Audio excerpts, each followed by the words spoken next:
Now that you have a great understanding of how the foundational exercises can become three-dimensionalized, you've seen the 10 observational essentials, or what we have listed on the platform as variations. Let's take all of this brand new, exciting knowledge and logic, and let's apply it to the R2 workout that you experienced a little bit earlier. Don't worry, we'll refresh your memory, but I want you to remember the foundational concept of everything we're doing is 3D. So you're going to look for patterns of, okay, they're progressing into a three-dimensional thought process. Even though we're manipulating different variables at different times, for many different reasons that we're going to explain, the foundational concept that validates the 10 observational essentials, the principle of the R2 reinforcing functional movement patterns module, is that we want to 3D everything. So where we began, I'm going to have Marissa kind of take over and take you back to that torturous or pleasant workout that we did in the R2 workout. So we started on the 20-20 and we followed the mat left to right from 7-4-1, 8-5-2, 9-6-3, utilizing the gray line, the red line, and the white line with the lunge and a return home. And what we did is we actually combined two exercises because we had dumbbells, so we were loaded, and we did it with a reach. So let's look at kind of what happened out the gate. Beginning position was 20-20, okay? Our action that we chose was a lunge with a reach. And when we look further down, our driver is going to be bilateral hands and foot. So we have three drivers. We have a foot and we have two hands. We can very quickly realize that if we wanted to manipulate or change this exercise, we can easily have done a 7 with both hands. Go ahead, and range. We could come back and say, okay, now 7 with just the right hand, reach, good, and then 7 with just the left hand, reach. And you can see right away how the entire exercise changes, and all we did was change the driver. So this is how our thought process should begin to unpack as we look through this R2 workout, knowing that where we begin is a function of what we see on the platform. Yes, the hinge, the squat, the lunge, the pivot, but it's up to your creative freedom to say, okay, we're starting with a lunge, we're starting with a squat. We can talk hip dominant versus knee dominant. We can think posterior versus anterior. We can think lateral lines versus spiral lines. We can apply whatever programming concept we wish. The key is once we get started to look at our variations and to begin to tweak and manipulate them.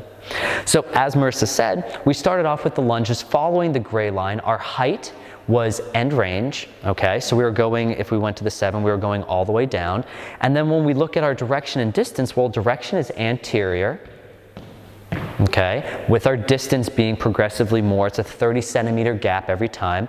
But the cool and amazing thing about Procedos to 3D everything is the second you move from the 1 to the 8, so if you're at the 1 and the 8, if you look at her hips, the frontal plane changed. You went from a wider stance to a more narrow stance. You're automatically tweaking in your frontal plane, just because you're changing your distance. Whereas in three-dimensional space, unless you set a marker, sometimes it could be here, sometimes it could be here. It allows you with the targets to be very specific with kind of creating that reinforcing functional movement pattern. Now, as the skilled practitioner and the curious scientist you are, you can very easily pick 1 or 2 of those and say, well, I think for my purposes, I just want Marissa to lunge to the 1 and the 2. That's it, because I want her to get to that end range with that right hip extension, and I want her to tweak from wide to narrow, working on that frontal plane. Remember how we talked about the deceleration that abductor has to have for adduction, and maybe I noticed there was some weakness, so I want to apply an intervention.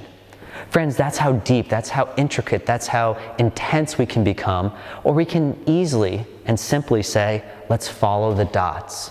The choice is ultimately up to you, but realize the options, the power, the potential is yours. So as we went through it and we did all of those 9 dots, now our rate was about medium tempo, not too hard, and our duration was 9 dots. Then she changed it up. Well, before we got to the speed tweak, we changed the direction of the foot. Mm-hmm. So we changed the plane also by using the red line and the white line as we went through with the same tempo, and then once we hit all those angles, we went right ahead to change the tempo and we changed the height. So going back to the initial foot tweak, well, we said, okay, we're getting a lot of sagittal plane and we're getting a lot of frontal plane, remembering we want to 3D things. So immediately we said, let's get after the transverse plane. And the transverse plane goes through internal and external rotation when we're speaking of reference to the foot, which we know connects to the hip. So if we're thinking about impacting the hip with internal or external rotation, let's get after it. And if we went into, let's say, the 4 with the red line, go ahead, end range of motion, we see what goes on throughout the system. We see that hip go through a lot of internal rotation. We see a lot of flexion going on, but we also see that knee go through some pretty interesting changes, especially when we do the same thing following the white line, remembering 20 degrees of internal and external rotation. And now we say to ourselves, in function, in real life, is there the possibility that that exercise might be replicated? And the answer is, with a pretty high confidence, yes. Because when real life happens, we have external stimuli, as we'll learn in R3, that directs our actions. So it doesn't matter how much we train. If I have to take off for my kid and I go here and my knee can't control this valgus, I can have a problem. Conversely, if I'm out on the field, even though if I'm training very, very specifically and I have the strongest and the most efficient sagittal plane flexion and extension in my knee, if I don't have add and abduction, if I don't have internal and external rotation capabilities, I could be in for a world of hurt, especially if I go here and turn to pivot to take off. So we're trying to reinforce movement patterns that are going to help the body understand its goals, and its goals are to move. We've been built to move. We're trying to unlock the potential. So we go through the lunges, and at the time that you're done, you've already done 27 lunges. Keeping our variables consistent, literally just tweaking the internal direction. We tweak the direction of the foot. So to move from our first exercise to our second, there was a direction tweak. That's what we were looking at. Then from there, as Marissa said, well, we went after the rate, which you might refer to it as the tempo. And we said, okay, well, if it's real easy to go at this moderate or medium pace, let's speed things up a little bit. And if we have her demonstrate really quick, even without the load to get in, get out, right? And we see that she's actually, break, relax, that she's actually changed the height because she wants to get in and get out faster. We'll say, okay, well, let's give you an external cue to correct that. So let's have you do it quick, but hit that end range of motion because we don't want to change too much. So go ahead, get in, get out, but hit end range for us. There you go. And we can automatically see, break, relax, we can automatically see and understand, as she's starting to breathe a little heavy, how quickly we can shift our intensity by changing one thing. Instead of going anterior lunge as fast as you can, nebulous space, maybe the pattern gets a little bit dysfunctional. If we give the targets and we give the cue of saying, and reach, that reach is going to, just like in our global restore, it's going to enhance the hip flexion, which is going to allow us to have that appropriately loaded lunge. And that's what we're going after. If we know pain is our indicator of effectiveness, well, we want to create the optimal environment for these functional patterns to live. And these functional patterns are going to live if we cue it appropriately, subconsciously, so the proprioceptors can step up and say, hey, I got this. Hey, I feel good going in here and getting back out. This is how I'm supposed to function. Whereas instead, if we're up here with a loader, if we're up here, we end up getting these lunges, if you see me from the side, that might not be the best for our lower back, because we want them to load effectively and allow that angulation to naturally take its course. So as we went through the whole left side, then we went right after the right side. We could have very simply automatically changed it up, did one side and did the other side. The strategies are endless. You just have to be able to have the observational curiosity to look at the variations and say, well, what do I want to change? And how can I best impact the variability that I'm putting on my client today?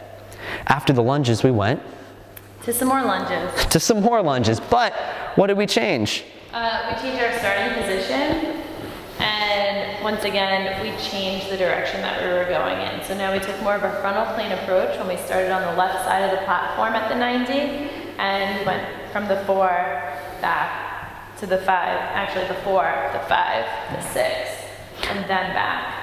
We also changed our action because we added another row with that.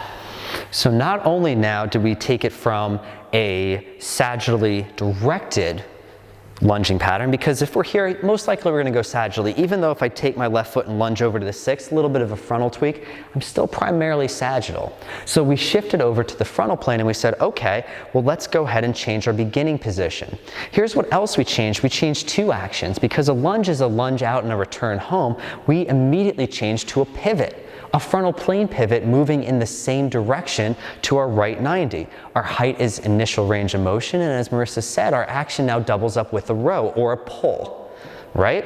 And we're working on our sagittal pull, right? Our anterior pull as we're moving frontally. So we see how intricately complex these exercises can be, but if we remember our foundations, if we just merely take these words and combine them, just as we take words in the English language and create beautiful poetry or intricate sentences or complex paragraphs, we do the same thing here. We just have to understand our basic roots, our foundations, our base rates. So what we did is we said, okay, well, I did 4, 5, and 6, and I did my rows, and I believe then she had you do 5. So 5 of them would have been your duration. Rate was about normalized tempo, and we did 3. I did 3. There we go. So we did 3. And that basically says, okay, well, there's all of our observational essentials. And then what we said is, well, we really like that transverse plane. We got a little bit later, but let's get a little bit more now. And we took our pivots from frontal plane primarily to our transverse plane. And if you remember how we did that, before we got into the actual pivot, though, I broke it down so that it became a lunge, because sometimes the transverse plane is underworked in a lot of our training. So I decided to break it down to a lunge before we took it into a pivot. So we took that step over to the 9, took the same action, came back, then to the 1, same action, came back. Which is a great way to think about regressions and progressions, knowing that we're moving in pivots, but we say, whoa, whoa, whoa. Maybe like Marissa said, I know the transverse plane's underworked. Maybe during the restore, you showed me a little bit of restriction when you were doing this global restore of that anterior hip, and so I want to reinforce that pattern, but I want to do it a little bit more cautiously. And so it was programmed appropriately to allow that person to experience the success, but at the same time still get the benefits of the variability. And we can automatically see right here, if we did want to tweak, let's say, the direction, instead of going frontally, we could have said, all right, well, let's go maybe sagittally. So we could have went to the 4 and then pivoted to the 2 and then pivoted to the 3. And you can see right away what that does to our stance hip. And same thing going backwards, we could go 4, 8, 9 with our same pivots. And the capacity to change the variability instantaneously while providing the feedback is right at your fingertips. So now you can say, whoa, I don't got to memorize exercises. That's not what we're here to do. We're here to say, how can you look at your platform, have the confidence to know that your goal with R2 is to reinforce functional movement patterns. And your decision as a health and fitness professional is to have confidence in the validity of these foundational exercises and belief in the concept of 3-dimensionality as it relates to the principle of these observables to create more variability. And of course, after we did that, then we went into the pivots. The pivots. And so what the pivots looked like were the 9 and the 1, right? And what we're doing from an external cueing perspective is saying, okay, we can either hit the middle of the 9 or you see these numbers on the outside. Let's go ahead and hit that 30 right there. So we can give them a very clear, it doesn't always have to be in the dots. We can use the environment, we can say 30, 90. So there's the 90 up there, there's the 30 right here, and now we can just change a little bit more the accuracy of where our client is going. And of course, then we went and did that on the other side. And we changed the duration while we did that and left it up to you to decide how many reps you wanted to fit into 10 seconds. So we then, like she said, we changed from, okay, we're going to do numbers, now we're going to shift into a little bit more time-based. Knowing in our head that we have a framework of about 30, 35 minutes, this is the entire duration that we have, and this is the chunk that we want to accomplish, knowing that we want to 3-dimensionalize as much of our actions as we can. So from our pivots, after we've incorporated all of those observational essentials, then we took it into the squat pattern, where we started on the 8 and the 9. And we had the med ball at our chest. And if we remember the difference between a squat and a lunge, okay, a squat is your vertical displacement, right? So a fixed foot position, wherever it is, you get in that position and then you squat. Whereas a lunge is a displacement of both vertical and horizontal mass and a return home. So a lunge can be anywhere in space as long as you're lunging and loading into that leg, but then you return home. Different from the pivot, where it's multiple points and then a return home. So we did the squat, and Marissa did an interesting job of manipulating the height variable.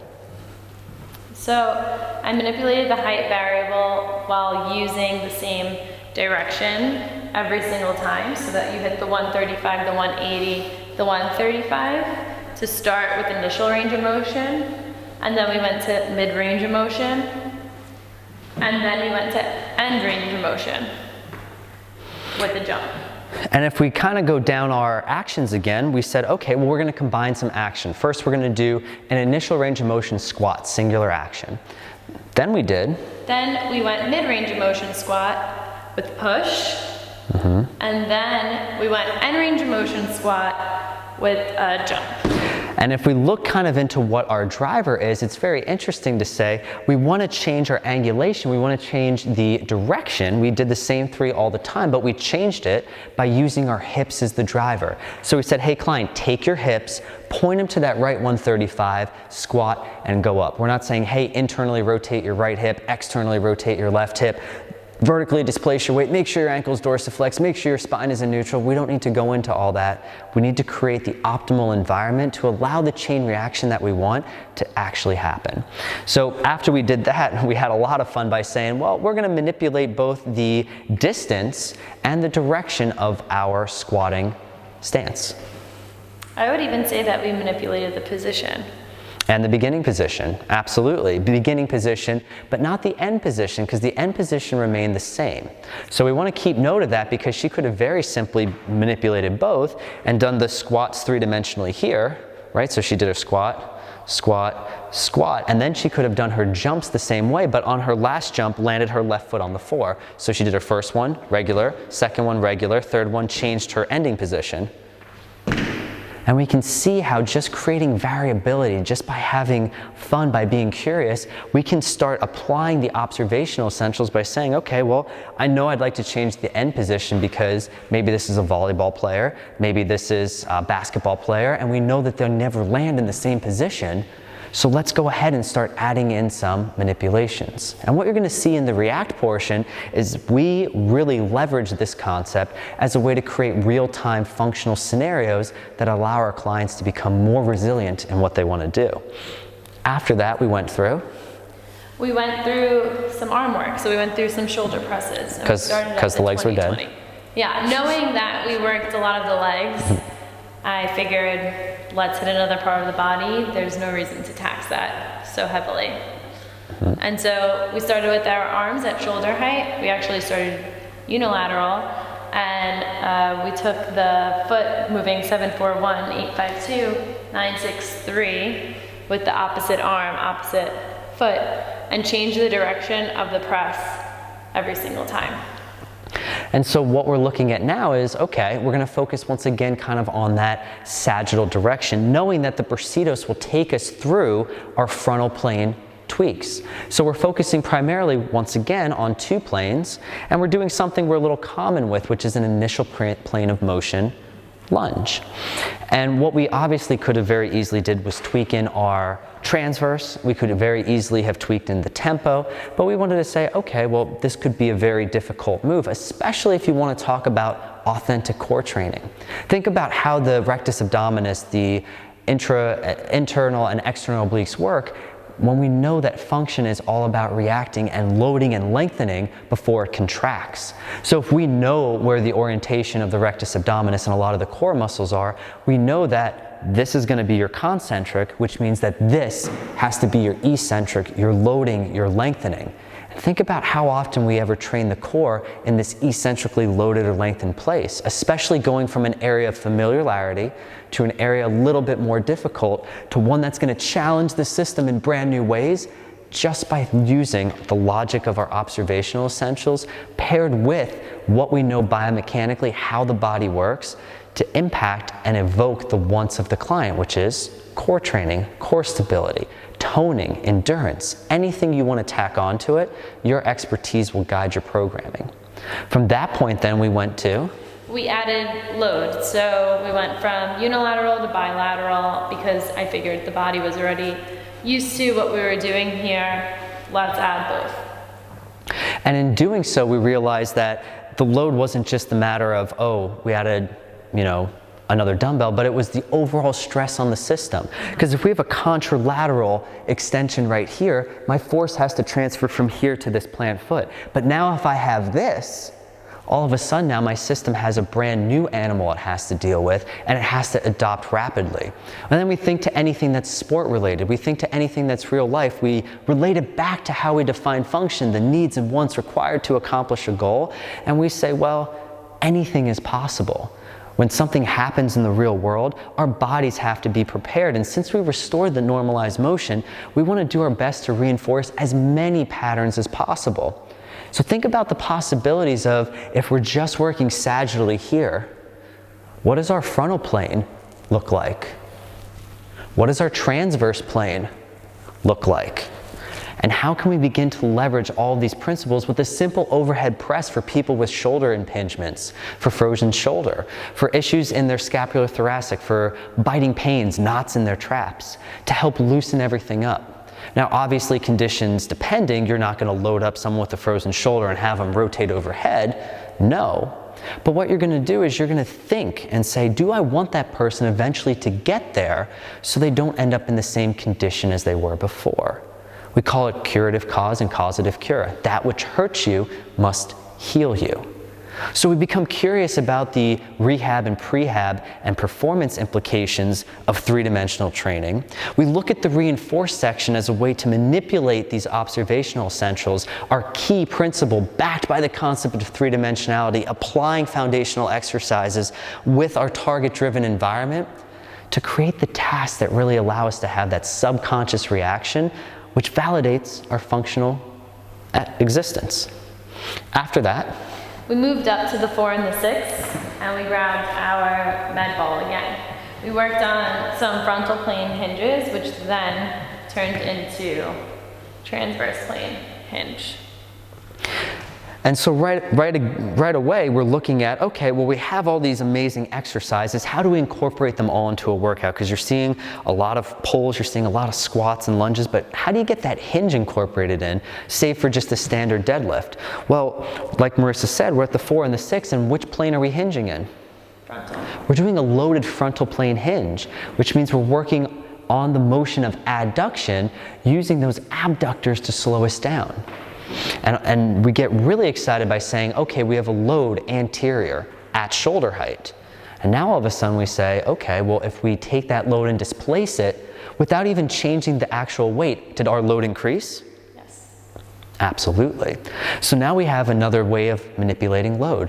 The distance, the direction, the angulation of where the load is creates an entirely new sensation throughout the body. And we notice this especially when we're once again training the core. Because think about how it functions. Think about how we want our training to then translate into authentic application. And the closer we can get to that by understanding biomechanics and by understanding how to systematize it with task and target, we become very, very powerful at not only being experts in functional exercise, but in giving our clients what they want, which is something new, exciting, but more importantly, safely validating that goal which they want to obtain. So as we're going through here, she tweaked what next after she did the side to side? Then I tweaked our position, and I tweaked our plane of motion that we were going after. So I changed the angles to the 45 to the 135. So once again, that all-powerful transverse plane, the plane that is so desperately needed, but so undertrained, easily applied with the simple thought process of, if I want to 3D a hinge, and I went side to side, I could easily have gone sagittally, but it makes sense to go transversely, hit that 45 to 135 with the load, and think about what that does for athletics. Think about how people have to disassociate their lower half from their upper half. Think about how many sports with swinging end up with those types of movements. And think about how many types actually have it where they're in sync, where they're moving together. and think about the implications of the body working synergistically as a unit to obtain that functional objective. From there, where did we go? From there, we left the speed up to you. So we left the rate up to you guys when you went with the arm lever, and we ended that section right there. So we played once again with rate, and now we get into an athletically sound concept, which is power training.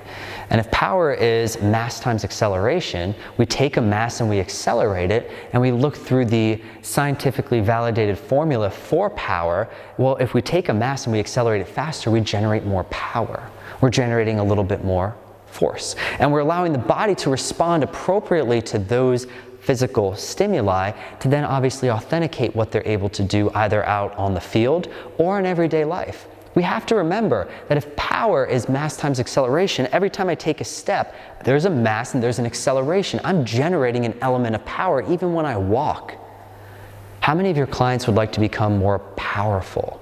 How many of your clients would like to be able to generate more power when they're pulling something, when they're reaching up for something, even when they're taking a step, to allow their body to become more efficient, conserve energy, reduce the risk for injury at any age? Whether it's our active aging population, whether it's our young sports-specific population, whether it's anyone in between, all of these concepts can be applied to your specific niche market. But it gives you the power as the curious scientist you are, remembering that if you have a target to hit, you're gonna get where you wanna go. You leverage the power of the observational essentials to really change up and vary our foundational exercises. From there, I think we left our feet. We had one more.